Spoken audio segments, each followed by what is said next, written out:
incha allah dañu delluwaat ci maître sànq yaa ngi woon ci li nga xam ne moom mooy manifestation yi li waral manifestation yi mooy cette décision du conseil constitutionnel ñu bari nag ñoo xam ne quand même en matière de droit ay référence la ñu ci bu ñu waxee Ibrahima Fall mi nga xamante ne moom yëkkati na ci ay kàddu wax ni mu gisee cette décision maître Doudou Ndoye également yoroon fii ay jamono justice wax na ne décision yu illégale la quand même une situation inédite ñoom moom la ñu ko jàppee cette décision du conseil constitutionnel yow dafa mel ne lewal nga décision boobu nga xam ne conseil constitutionnel jël na ko.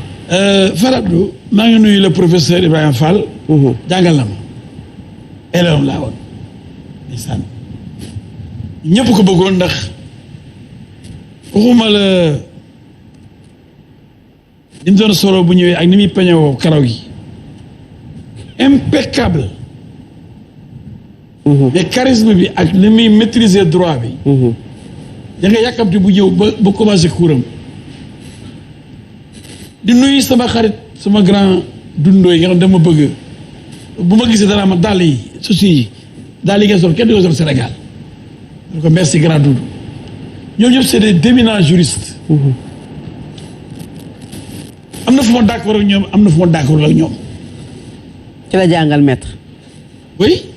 xam nga lu tax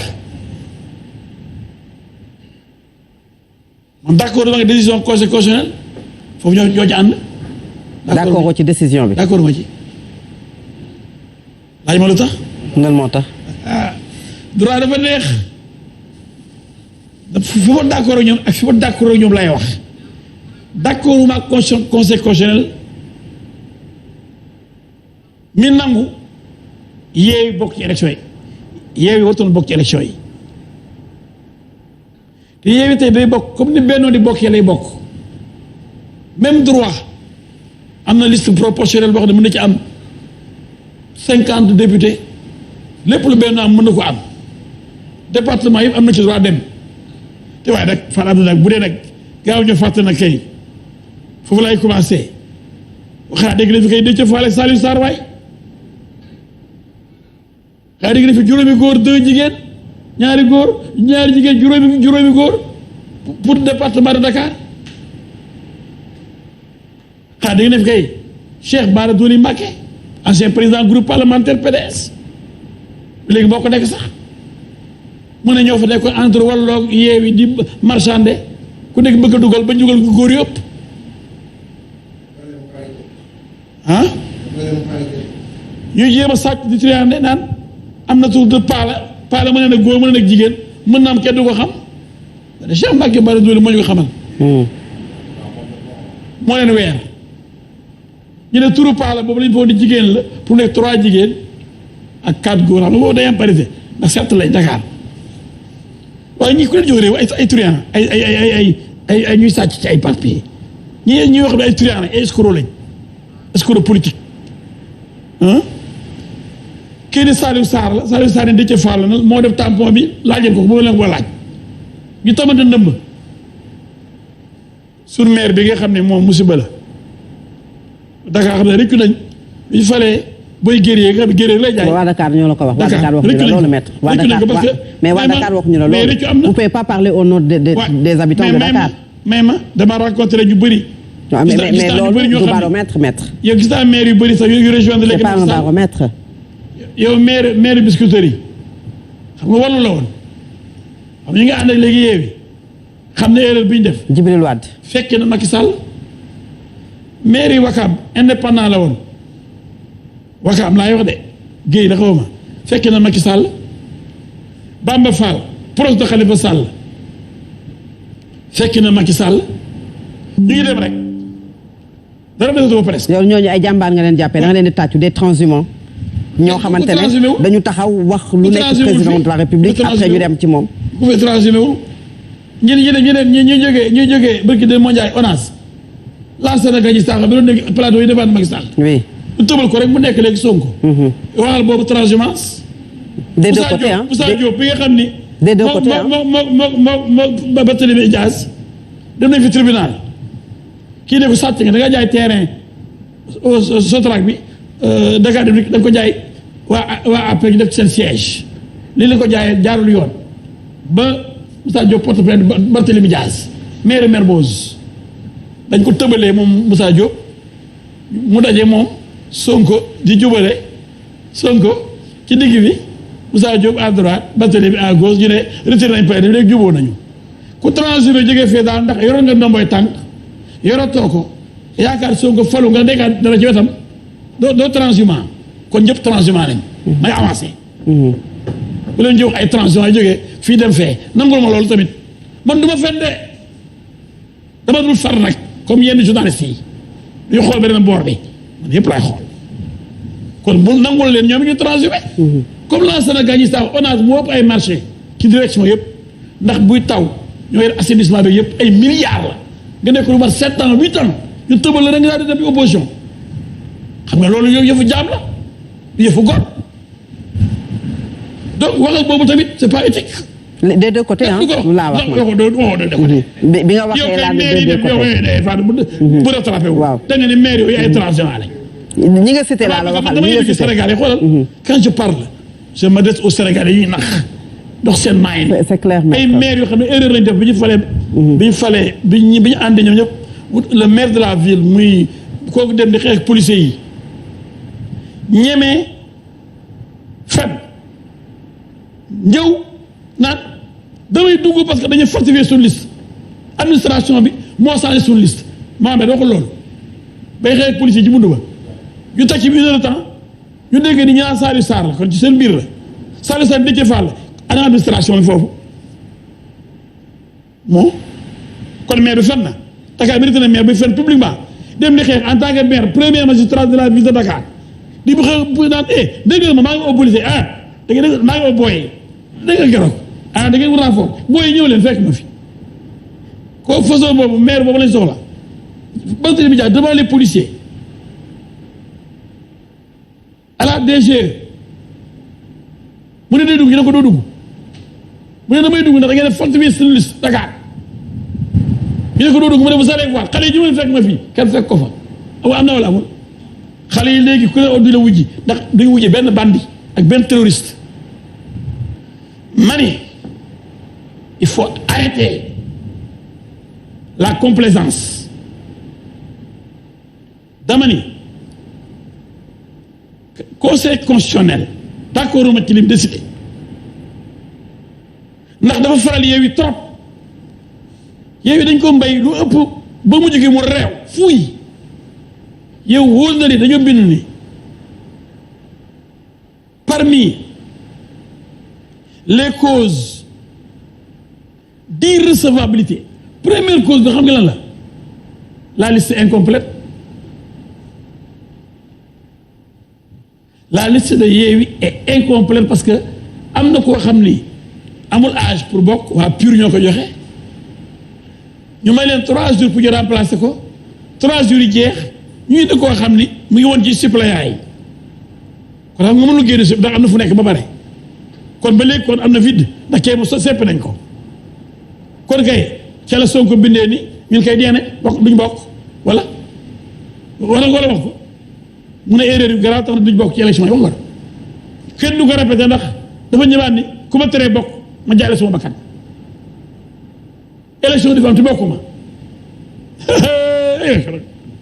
yow nga bind ñëpp gis la nga gis seen bêtise nga ne du ma bokk yeewaat ne bu ma bokkul dara taal Sénégal ñëpp ni may tapé ni ne pat yambar yi ne pat. mais est-ce que kon conseil constitutionnel il est allé au bout de sa logique non waaw est-ce que dem na ba ci jeex parce que autant Yewwi jàpp nga ne warul dem autant également Benno warul woon dem ci élection yëpp yëg ma ci Benno dama bëgg débat technique la foofu journaliste bi day déglu l'expert le juriste comme Ibrahima Fall ni ñu ko déglu dundooy may ma xam-xam El Hadj Diouf wane ni l'élève peut dépasser le maître.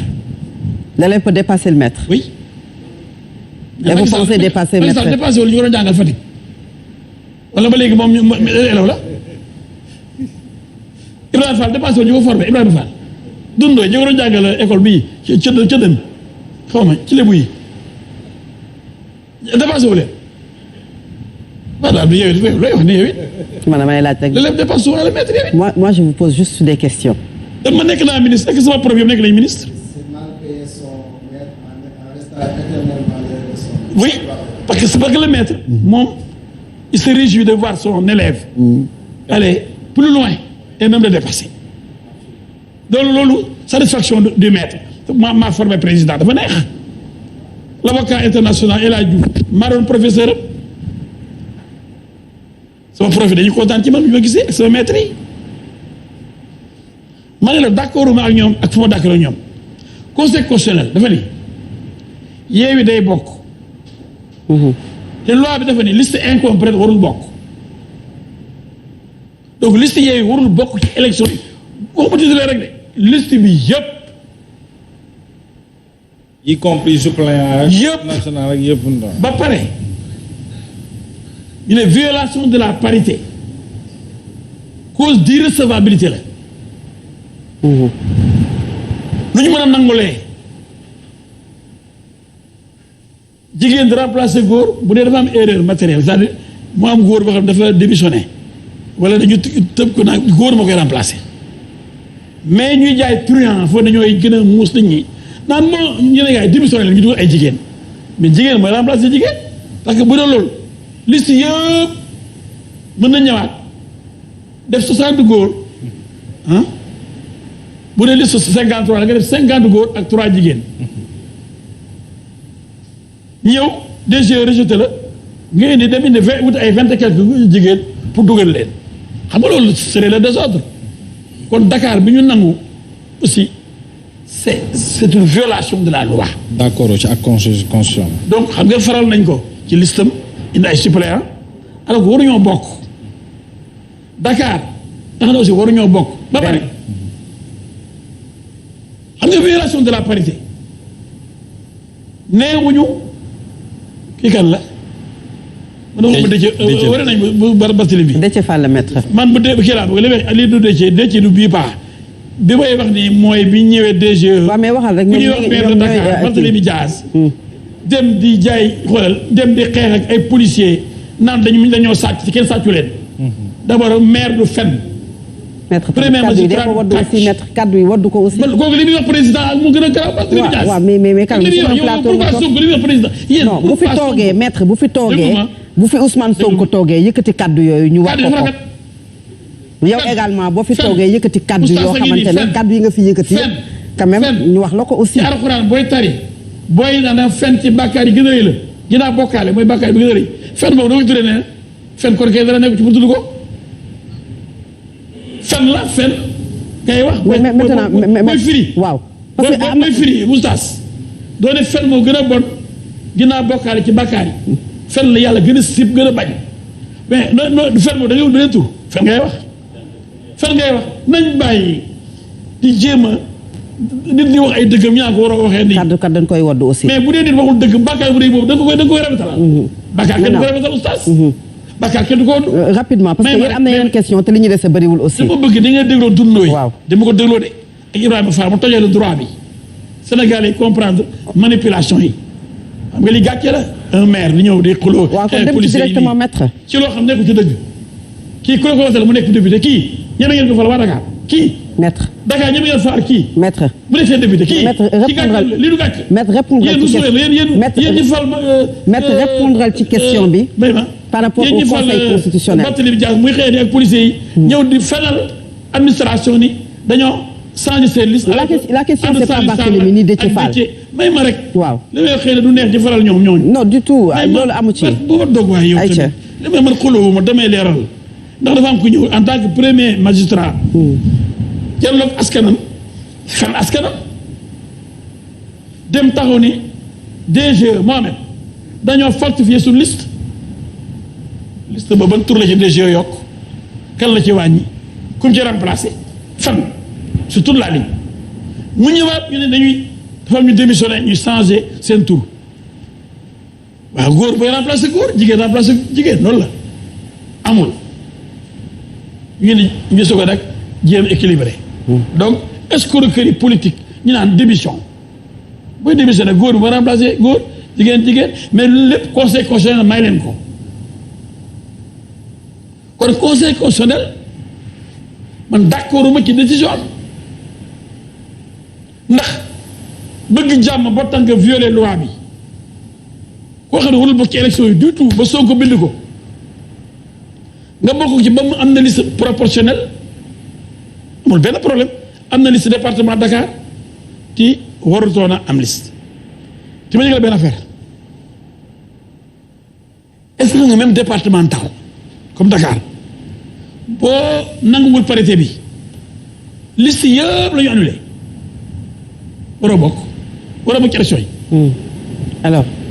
deuxièmement ñu ne Benno moom it dafa def erreur ba da erreur def erreur matérielle mais respecté na parité bi nga suppléant yi moitié bi góor la moitié bi jigéen dafa am foo xam ne dañoo tegale ñaari góor après tegale ñaari jigéen muy erreur de placement mais la parité mooy nombre de femmes ak nombre de jigéen yem parité. maître parité kenn voté wu ko maître yow xam nga ne parité mooy góor jigéen. mais waxuñu ñaari góor ñaari jigéen. maa déglu ayca. parité. mooy góor jigéen. mooy góor ñi waruñu ëpp jigéen ñi jigéen ñi waruñu ëpp góor ñi. dañuy toppante aussi. non loolu mooy formalité la. mais du parité. donc déglu ma nañu wax français boog le mot parité. parité mooy góor ak jigéen yem mooy yemale ci góor ak jigéen. ci liste bu amee nombre de góor yi ak nombre de jigéen yi yem xam nga am na parité ndax favoriser wuñ kenn défavoriser wuñ kenn li ñu bëggoon rek esprit de la loi mooy moitié mais dans la pratique dañuy alternativement loolu condition bi lañ teg mais parité am na ba pare mais am na erreur matérielle mooy sàcc ñu. comme Dakar xam nga Dakar. alors mu sàcc déglu ma rek Dakar dañuy ne juróomi góor ak ñaari jigéen Dakar ñoom jéemuñu yemale góor ak jigéen ci yemale góor ak jigéen mooy parité mais condition bi ñu war a alterner góor teg jigéen góor dafa fa xam ne góor bu ñëw dañ teg jigéen muy ñaari jigéen góor bi ñu teg ci beneen góor ñi yem toujours góor ñi ëpp jigéen ñi ëpp ñu mais mu am erreur matérielle kooku du violation de la parité mais condition alternative kii bi ñuy alterner mooy boo tegee bi teg ba ca des boobu rek moo am erreur boo xam ne mën nañu ko remplacer ci waa DG war nañu ko notifier waa Benno pour ñu rectifier ko te defuñu ko. alors bu ñu la déggee layal nga Benno mais parité am na maître da nga layal Benno mais est-ce que le conseil constitutionnel est allé au bout de sa logique comme ni ko monsieur Ibrahima Fall waxee professeur Ibrahima Fall est-ce que dem na ci bout de sa logique mooy autant ni nga jàppee ne coalition Yewwi Askan Wi warul dem parce que respecté wul li nga xamante ne moom moo ñeel li ñu ko doon laaj autant également la coalition Benno Bokk Yaakaar warul dem ci élection législative. non d'accord ak professeur li mu waroon a wax mooy yooyu warul bokk ci élection yi waaye Benno day bokk parce que Benno respecté na parité bi ndax am na le même nombre de femmes que d'hommes ci suppléants yi kon foofu même bu amee erreur boobu mën nañu ko signifier DG moo ko signifier ci contrôle juridique bi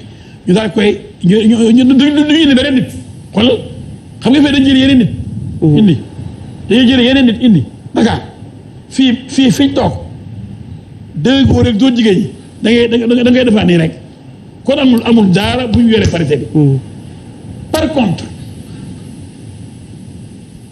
ñu fi yore parité Dakar Yewwi loolu rek war na tax ñu bokk ci élection yi liste yëpp ndax benn département rek du département la ñu war a éliminer de liste bi yëpp la ñu war a éliminer c'est une cause d'irrecevabilité et non du département mais de la liste. alors Momo dégg nga kii bi ki manqué liste incomplète bi ndax ki waroon a bokk ñu remplacé ko ak ko xam ne mu ngi ci suppléant yi mënu faa génn kon liste bi matul liste incomplète elle est irrecevable kon foofu conséquentiel. alors waratoon na nangu Yewwi bokk. ma ñëw nag xam nga ko d'accord ma conseil constitutionnel ndax waratoon nangu Yewwi bokk ci élection yi.